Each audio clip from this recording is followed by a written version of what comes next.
falar com a repórter Carol Santana, que está ao vivo, para trazer informações para nós sobre o estado de saúde dos 4 militares que estão em situação mais grave em uma UTI de hospital privado aqui de Teresina. Carol Santana, boa tarde para você. Boa tarde mais uma vez, Joelson. Bem, como nós vimos, todos os soldados que estavam nesse caminhão ficaram feridos, fatalmente, os demais com graus diferentes de gravidade. São jovens, como você bem falou, que têm no máximo 20 anos de idade. E a notícia triste, além de tudo, é que alguns deles podem ficar com sequelas. Vamos acompanhar na reportagem. Pedro Henrique de Moraes Carvalho Pimentel tinha apenas 18 anos. Ele foi convocado para o Exército no começo de 2017 e fazia a primeira viagem oficial. Pedro Henrique morreu no local do acidente, que deixou outros 25 feridos. O jovem faria aniversário em agosto.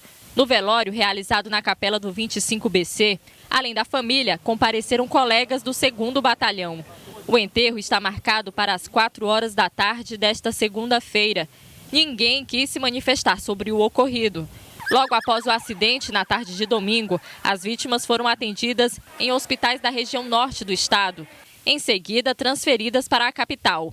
3 foram levadas para o Hospital de Urgência de Teresina. Nós recebemos ontem parte desses pacientes com politraumatismos.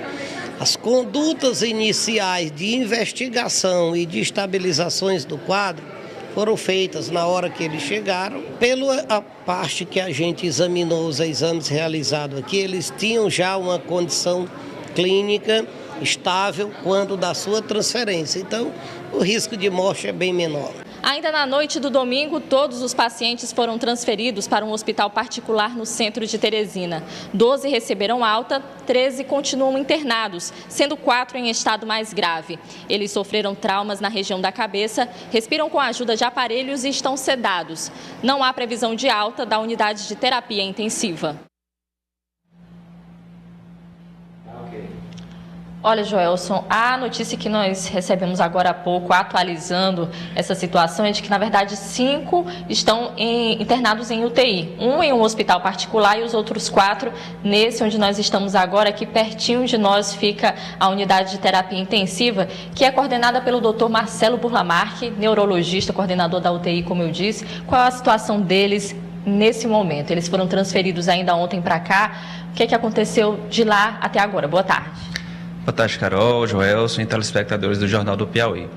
Bom, dos 4 pacientes que estão aqui conosco na UTI do Prontomed, 3 estão em estado mais grave, né? São demandas realmente mais preocupação. Os 4 tiveram traumatismo crânioencefálico, né? De maior ou menor proporção, sendo que 3 desses tiveram o que a gente chama de lesão axonal difusa, né? Que são pequenos pontos de sangramento, contusões dentro do cérebro. Um outro, que é o que está mais estável, o Matheus teve um quadro de afundamento do crânio, sem maiores repercussões, mas também deve passar por um procedimento cirúrgico para correção dessa contusão, digamos assim, que aconteceu, né? Todos os 4 passaram ou vão passar por cirurgia? Sim, esses que tiveram o que eu falei agora, que é a lesão axonal difusa, eles... 2 já foram, o 3º está indo agora nesse momento, ser submetidos à colocação de um catéter dentro do crânio para aferição da pressão dentro do crânio. É um parâmetro que a gente vê até para ponderar a retirada de sedação, ver se o cérebro está ainda amaciando ou não. E esse 4º paciente vai ser submetido a uma limpeza cirúrgica e a recolocação da calota craniana. Eles podem ficar com sequelas e que tipo?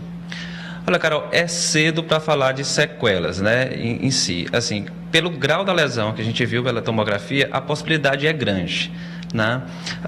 Porque o cérebro mostrou vários pontos de sangramento ou de inchaço, né, que é o edema cerebral. Então, realmente, essa possibilidade. Mas isso só vai ser visto de uma maneira mais clara, a avaliação neurológica será mais perfeita quando nós tirarmos a sedação, né, dos pacientes. Eles estão sob respiração artificial, também sedados. Tem uma previsão para que esse medicamento que os mantém sedados comece a ser retirado para ver, de fato, como é que eles estão? Sim, 3 esses mais graves, que tiveram lesão neurológica mais grave que eu citei agora, estão sob sedação contínua. É até uma medida para controlar a pressão intracraniana e deixar o cérebro, entre aspas, descansar um pouco, né? A nossa previsão de retirada de sedação vai depender exatamente de como vai variar a pressão intracraniana, né, do controle tomográfico e de alguns parâmetros também de ventilação mecânica que podem nos impedir de tirar essa sedação. Mas a nossa intenção é, com esses parâmetros normalizados, o mais precocemente possível, tirar a sedação e aí sim fazer a avaliação neurológica mais precisa. O senhor conversou agora há pouco com um colega do outro hospital. Esse outro paciente, o 5º paciente, também está numa situação semelhante? O problema é o mesmo? O problema é o mesmo. Também é um trauma craniano grave, né, de grande magnitude. É um paciente dos que estão internados no UTI, talvez seja o mais grave no momento, que está no outro hospital aqui de Teresina, tá? Mas também sobre os mesmos cuidados, também ventilação mecânica, sob sedação, situação muito semelhante. Há risco de morte? Sim. Porque, na verdade, claro que a gente está falando aqui focando no traumatismo crânioencefálico, mas eles são pacientes politraumatizados. E qual a implicação disso? Estão em ventilação mecânica, os riscos da própria ventilação mecânica. Todos eles tiveram algum grau de rabdomiólise. O que é isso? A musculatura também foi lesada, né? Libera substâncias tipo mioglobina, pode alterar o rim. Tudo está sob vigilância, parte pulmonar. Por exemplo, um dos pacientes que está aqui conosco teve um trauma torácico muito importante, né, com contusão dos 2 pulmões. A gente não sabe como é que vai ser a avaliação, a progressão respiratória desse paciente também. Estamos fazendo tudo possível para que eles evoluam bem. Um deles teve fratura de mandíbula. Sim, teve um que teve uma fratura de mandíbula complexa, né, do lado esquerdo. Esse paciente também está entubado, já foi avaliado pela equipe competente, né? E a programação é de correção também dessa fratura de mandíbula, assim que o quadro clínico neurológico e hemodinâmico estiver mais estabilizado. O senhor me dizia que foi um dia atípico, inclusive deixou a UTI aqui do hospital lotada. É verdade, né? Quando tem um caso assim de grande demanda, acaba que a gente tem que se movimentar, mas graças a Deus tudo certo. A parte de estabilização desses pacientes já foi concluída, né? As estabilidades são mais do ponto de vista clínico mesmo, mas assim, no geral, eles estão estabilizados no momento, tá? Okay, quero desejar boa sorte ao trabalho, parabéns. Joelson, a gente continua então, qualquer novidade voltamos para trazer para o nosso telespectador. Com você. Obrigado, Carol. Obrigado. Todos nós estamos aqui orando, rezando para que esses jovens possam voltar a ter a saúde que sempre tiveram, possam se recuperar o mais rápido possível. Repito, são todos muito jovens, têm entre 19 e 20 anos, estavam prestando serviço militar obrigatório, portanto haviam acabado de entrar no serviço militar e agora estão passando por esse momento de dificuldade. Não é fácil que eles viveram, você está vendo aí nas imagens, a situação lá na PI 113, que foi o trabalho de resgate. E outra coisa que nós precisamos falar aqui e registrar é o esforço da população da cidade, da região de Barras. O Edvan Visgueira, que foi lá, cinegrafista, estava dando um depoimento aqui de que a população se envolveu no resgate desses jovens soldados.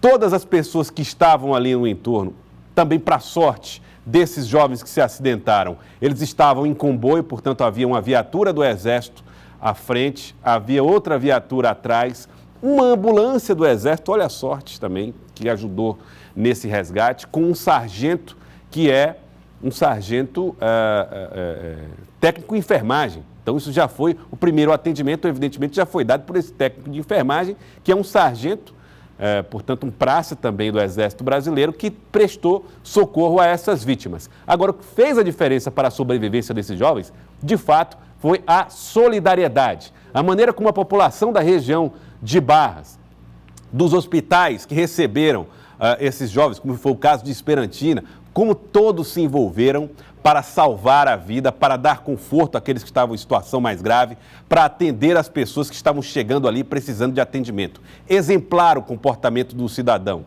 que viu e não assistiu o que estava acontecendo. Na verdade, viu e se envolveu para trazer. Nós temos até umas imagens do socorro, quando a comunidade em volta das macas vai trazendo ali o atendimento à comunidade.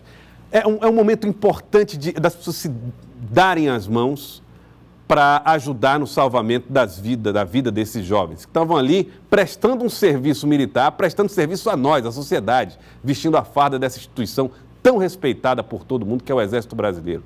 estavam voltando do trabalho na BR-222 e acabaram sendo atendidos pela solidariedade e, claro, pelo esforço dos técnicos, olha só, e dos trabalhadores de saúde das regiões, das cidades em que foram atendidos. Um exemplo, e agora fica a nossa torcida de todos nós, para que esses jovens se recuperem e voltem a ter saúde.